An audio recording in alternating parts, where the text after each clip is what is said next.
Let's start off here in the Armada with an acceleration. Hey everyone, it's Ben Hardy here, and in today's video we're going to be going over a 2022 Nissan Armada Midnight Edition. In today's video we're going to do a normal review, and then during the driving portion I'm going to talk about what it's like to actually live with the Armada on a day-to-day basis, since I've had this for almost a week at this point. And so with all that being said, let's just get right into the review.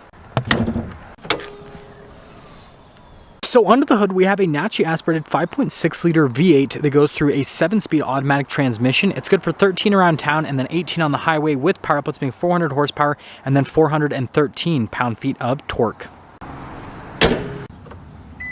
Now let's go with the front end of the Armada Midnight Edition. So first off, I love the contrast with this particular one because it's got the white and then the black from the Midnight Edition package, and it looks really cool. So you guys will notice we've got this large flat hood here in the center. We do have some body lines for the most part, right? It's just kind of like a large flat surface, which just makes it look even more massive than it already is. Coming down below, we've got these LED accent lights, and then you guys can see the headlights themselves. They're super bright at night, so visibility with them is fantastic from a day-to-day use perspective. Fog lights down below. We've got parking sensors here on the front end, and then you guys will notice here with the Nissan logo how it's got the white script on it, and then you've got the camera just down below the logo, and then notice the front grille is blacked out, also the trim down there, and that's part of the Midnight Edition package. And yeah, there's the front end. Coming around the side here, we've got two 75mm tires wrapped around 20-inch wheels in the front and over in the rear as well. And then you guys can see the design on the wheels themselves looks really cool. Basically looks like a bunch of swords holding up the Nissan logo there in the center, pointing towards it rather. I don't know, I think it's pretty neat. And then you guys can see here with the fender flares, those are body painted. We've got the chrome trim around some venting here on the side. Got the V8 badge that's been blacked out. The mirrors have also been blacked out, but notice the door handles here are still chrome, and then you do have some chrome trim here around the top, and then notice we got the rails there at the very top. And aside from that, ooh, almost tripped there. There is your full side view. This is actually the same rock that almost took me out last time, so we're gonna... Anyways, let's pop to the rear. Now here's our key fob for the Armada. You got the Nissan logo there at the top. We've got our remote start, we've got the lock, unlock, and then the opening here for the hatch. And while that's opening, let's talk about the payload and towing capacity. So we have a payload capacity of 1,477 pounds and a towing capacity of 8,500 pounds. So it's very capable. Now popping here to the rear, we have the Armada carpeting here, and it's very pokey there on the bottom. But you guys can see extra storage space just underneath that portion right there. And then you guys notice we have the 12-volt right here. Now for the seats, you do have this little strap which will let you throw the seat forward and also recline it as well, so we can have like mega chill mode basically with the reclining function on it. And you know what, this isn't a massive amount of storage space, but it's actually pretty decent for this size of SUV. And then when you throw the third row down, it's massive from a storage space perspective. And so that's all for that. You know, it's got the lock button, and then you press that and that'll lower it down. And I noticed it's kind of on the slow side with lowering down, which is okay because, you know, it makes it safer, right? Now let's finish things up here with the rear. First off, you guys can see the taillights that I have popped on. I love the look of them. They look super distinctive, and I think they look great. And then you guys can see the turn signal as well, and then what that kind of looks like. Anyways, notice we got the blacked out trim here, and then the Armada logo, it's also blacked out. We have the new Nissan logo, and then notice you have this which you can sit on, but also you can use this as kind of like an entry-level loading floor for the trunk area. Blacked out trim here at the bottom, which does have parking sensors, and then we have the bezel that covers the receiver hitch right there. You guys can see those little things that you can just unscrew to get that off. And other than that, there's the rear end. Now here's the door panel in the rear with the Armada. You guys can see really nice leather trim here with the stitching, and then down below where you're actually going to rest your arm. The windows are automatic, like one touch for the down function and all that fun stuff, and that's hence the A for automatic on it. Anyways, speakers for the sound system, and then you guys can see the seats here. Again, really nice leather and stitching, perforated leather here in the center portion. Got these nice side steps that have the body painted portion there on that part, which makes it more integrated. But anyways, they help out with getting in and out. As you guys can see, legroom is great. Yes, I got the old man slippers on today.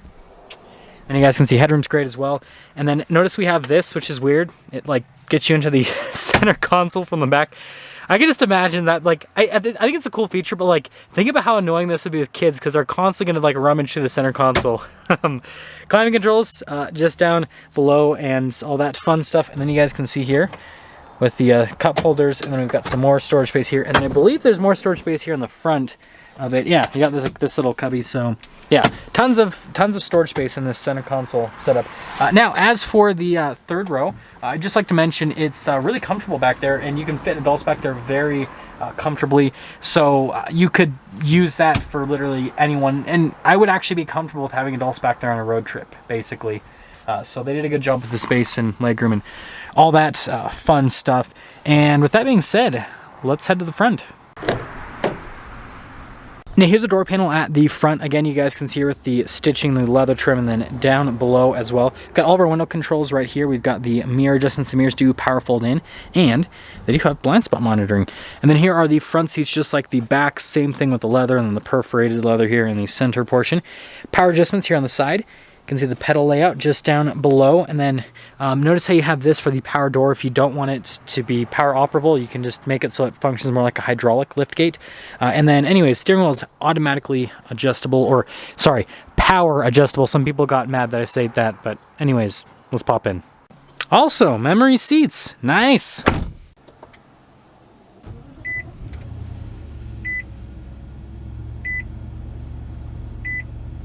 So here is the steering wheel with the Armada. Notice again, we've got the Nissan logo front and center. Nice leather all around the steering wheel. This does have adaptive cruise control, all the normal safety tech that is standard on a lot of Nissan's models, which is great. And I've tested out the system, works great. I guess we'll talk about that more in the driving portion, but yeah, it's got that volume controls, all that fun stuff. And then you guys can see turn signal light stock, windshield wiper stock, and that's all for the steering wheel. Now here is the center engaged clutch. You guys can see RPMs on the left side. On the right side, you've got the speed, and then you do have this little center screen which you can scroll through, see different bits of information on the vehicle, just like most other modern cars. It's really user-friendly, I'd have to say, and I like how it has, like, it's got a bunch of different tabs, but like they're pretty self-explanatory. Like you guys can see arrow for navigation, little gas station for the fuel economy, which you guys can see I've been averaging 17 miles per gallon, which is more than what the EPA rating is, because the combined is supposed to be 15. So we're getting better than what we're supposed to be getting with this, which is quite impressive, if I'd have to say so myself. But yeah, there's a bunch of different screens you can kind of scroll through with that. And then we do have some different drive modes. We have our tow mode, and then we have our snow mode as well, as you guys can see with the different drive modes right there. Yeah, that's all for the center. Now here's the infotainment system. Of course, it's playing one direction. Anyways, you guys can see here, popping it into reverse, you got the backup camera with the bird's eye view. Trajectory lines do turn with the steering wheel. And this is a big SUV, but because the camera system and the parking sensors and everything, it's actually very easy to park. I've had several really tight parking spaces I've had to pop into with this that I was able to get into, no problem. So yeah, they did a good job from a camera and parking sensor perspective. As for the rest of the infotainment system, it's really easy to use. It's pretty self-explanatory, right, with all of the controls there at the bottom. And then you guys can see you've got like the home screen menu there. And so like, yeah, only this part's touchscreen, by the way. Like that part is not. It just kind of shows what's happening over there. But yeah, I think they did a great job. Like it responds well, it's self-explanatory, and yeah, there you go. Analog controls for the infotainment system just down below, and then we've got our climate controls down below here. So dual zone here for the front, and notice we have heated seats here for the front passengers, which probably need to turn that off unless the window sticker. Are you cold? You good, buddy? Okay, yeah. So anyways, turn that down.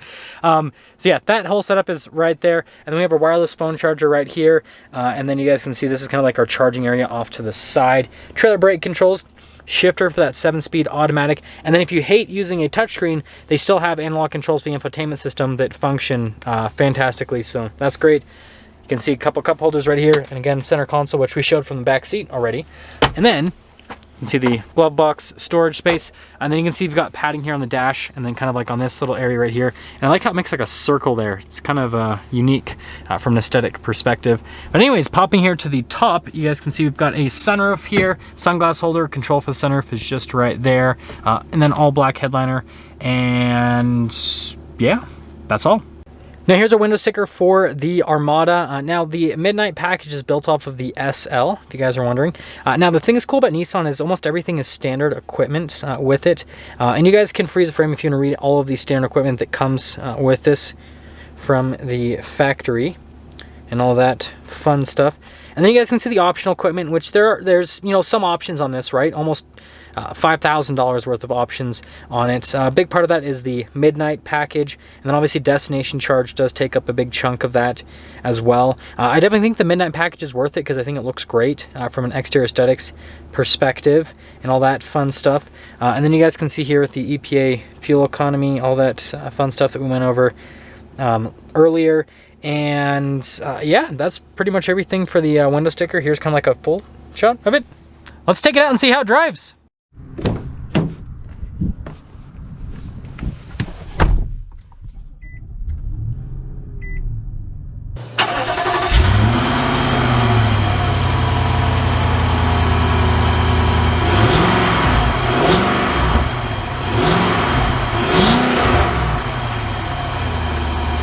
Let's talk about visibility quickly before we set off. There's visibility of the hood, both the mirrors, which you can do with blind spot monitoring, and then throughout the rest of the rear. And let's set off. So let's start off here in the Armada with an acceleration.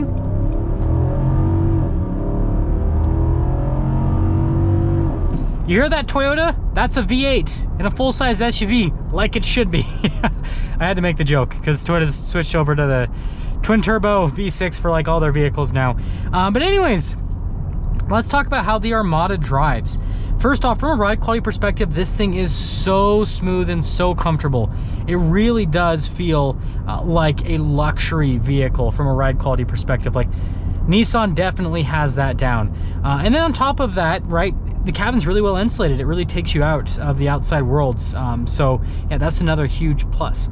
And then the seat comfort's actually really good. The bolstering is very, very wide. I feel like, I'm not trying to like, okay, I'll just say it. I feel like these seats are like, I feel like these seats were developed for like very, very, very large people, because like, I mean, I'm like 190 pounds and I definitely, like I can kind of slide all over the place in the seats. I feel like for me to fill out these seats, I'd have to be like 300 pounds. So, yeah, maybe, I don't know. Yeah, these seats are just like, the bolstering just massive on them. But anyways, they're comfortable overall, even though the bolstering is like super, super wide. And then aside from that, you know, you guys saw the acceleration, sounds great. Engine power is great as well with the naturally aspirated V8, and you know, like it should be in a full-size SUV. No twin turbo V6s here, right? And it does a really good job. And even that 7-speed automatic, I was a little bit worried initially because Nissan's 9-speed's amazing, and I was like, 7-speed, it's probably not gonna be that good. But you guys can see the downshifts, pretty responsive. Smooth with the upshifts, and you know, relatively responsive. It's not super quick, not as quick as the 9-speed, but it's still really good. And you know, obviously we got to talk about what it's like to live with this like daily drivability overall. So I guess first off, space wise, this thing's great. It has so much space, like there's just storage everywhere in this, so it's just super practical from that perspective. Parking is not too difficult, actually. I do find myself backing into parking spaces with this, just like I would with a regular truck, because like with my TRX and my Raptor all the time, I'm always backing into parking spaces because it's easier to back into a parking space than pull in forward. Same thing with this, so I guess just take that into account.